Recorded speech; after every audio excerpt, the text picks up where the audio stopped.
Bonsoir chers frères et sœurs, bienvenue dans votre émission L'Agir de Dieu, l'émission où nous voyons la main du Seigneur dans la vie de ses enfants.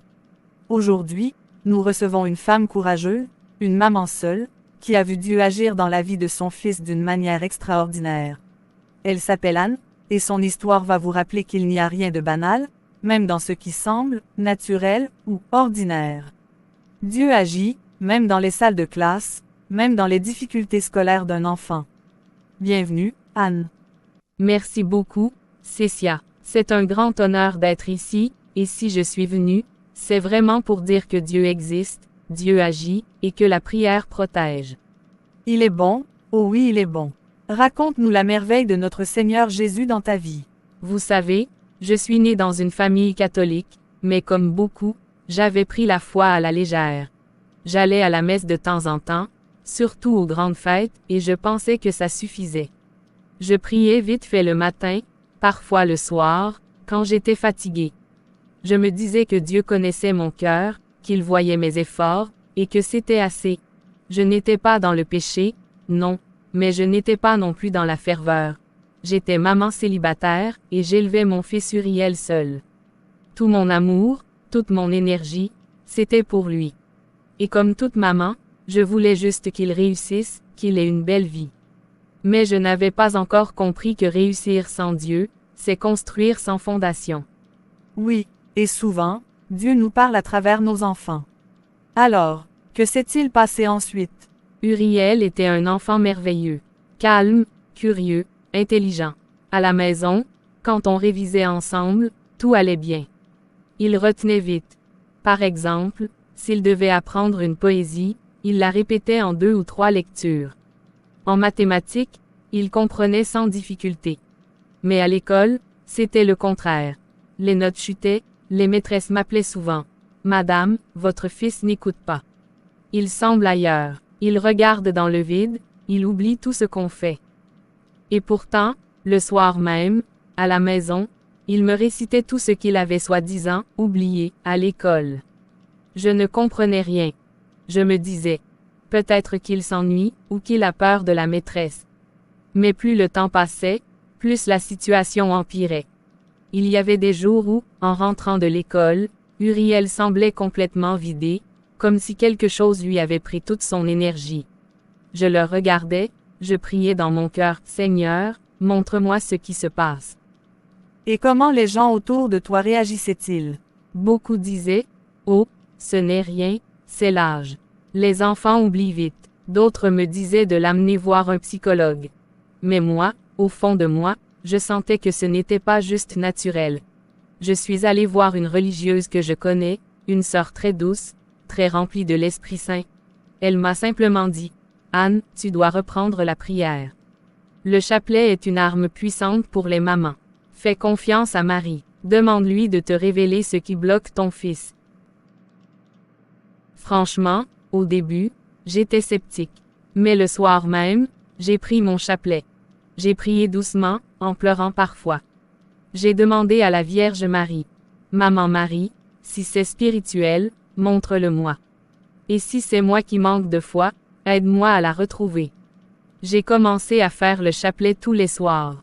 Et chaque jour, je remarquais quelque chose d'étrange. Plus je priais, plus Uriel dormait paisiblement, et plus il semblait apaisé. Un soir, après le chapelet, j'ai senti dans mon cœur comme une pensée claire. Parle à sa maîtresse. Dis-lui de changer Uriel de place. Je me suis dit, changer de place, mais en quoi cela aiderait-il? Le lendemain, je suis allée à l'école et j'ai expliqué la situation. La maîtresse m'a regardée, un peu surprise. Vous pensez que le problème vient de sa place? J'ai répondu doucement. Je ne sais pas, mais j'ai prié, et j'ai eu cette conviction. Finalement, elle a accepté, un peu pour me faire plaisir. Elle a déplacé Uriel, tout au fond, du côté gauche de la classe. Et ce qui s'est passé ensuite, je ne l'oublierai jamais. Une semaine plus tard, la maîtresse m'a appelé. « Madame, je ne sais pas ce que vous avez fait, mais votre fils a complètement changé. Il répond, il participe, il a repris vie. » J'étais bouleversée. J'ai su à ce moment-là que Dieu venait de faire quelque chose. Alors, j'ai voulu comprendre. Pourquoi ce simple changement de place avait-il tout transformé? Quelques jours plus tard, une autre maman m'a dit discrètement. Tu sais, le petit garçon qui était assis à côté d'Uriel, c'est le fils d'un marabout. Son père fait des travaux mystiques pour que son enfant soit premier de la classe. J'étais choquée. Mais ce n'est pas tout. Un jour, lors d'une réunion de parents, ce marabout a même dit devant tout le monde, sans gêne. Moi je ne fais rien de mal. Chacun fait ce qu'il peut pour que son enfant réussisse. Moi, je travaille pour que mon fils soit le meilleur. Ce n'est pas un péché, c'est une protection. Quand j'ai entendu ça, j'ai senti un frisson. Je me suis dit, Seigneur, combien d'enfants sont peut-être spirituellement volés à cause de l'ignorance des parents? Ce jour-là, j'ai décidé que plus jamais je ne vivrais une foi tiède. J'ai repris la messe chaque dimanche. J'ai béni ma maison avec de l'eau bénite. Et chaque matin, avant qu'Uriel parte à l'école, je posais ma main sur sa tête et je disais, Seigneur Jésus, couvre mon enfant de ton sang précieux. Garde son intelligence, garde son âme, garde son cœur. Et depuis ce jour, Uriel n'a plus jamais eu de problème à l'école. Il est devenu l'un des meilleurs de sa classe. Il est équilibré, joyeux, confiant. Oui, la prière change tout. C'est incroyable, Anne, et tu as raison. Ce n'est pas une simple histoire d'école, c'est une histoire de foi. Ce que tu as vécu nous rappelle que le monde spirituel est réel, et que les mamans doivent être vigilantes. Oui, Cécia. Aujourd'hui, je veux dire à toutes les mamans, ne laissez pas vos enfants sans couverture spirituelle. Même si vous êtes fatigué, même si la vie est dure, priez. Quand vous faites le chapelet, vous appelez Marie dans votre maison. Quand vous bénissez vos enfants, vous mettez un mur de feu autour d'eux. Beaucoup d'enfants souffrent non pas à cause d'un manque d'intelligence, mais à cause d'une guerre spirituelle invisible. Il faut des mères debout dans la prière, comme Anne, comme la Vierge Marie, qui intercèdent sans se lasser. Et je veux dire à celles qui doutent, Dieu entend même les larmes des mamans fatiguées. La prière d'une mère a une puissance que le monde ignore. Amen, Anne, c'est tellement vrai. Merci pour ton courage, pour ton témoignage. Que Dieu bénisse Uriel et toutes les mamans qui nous écoutent.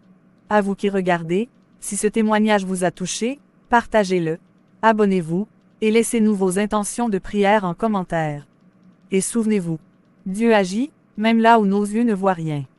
Chère maman, vous qui nous regardez, ne prenez pas à la légère les choses spirituelles. Priez, intercédez, couvrez vos enfants. Dieu est vivant et agit encore aujourd'hui.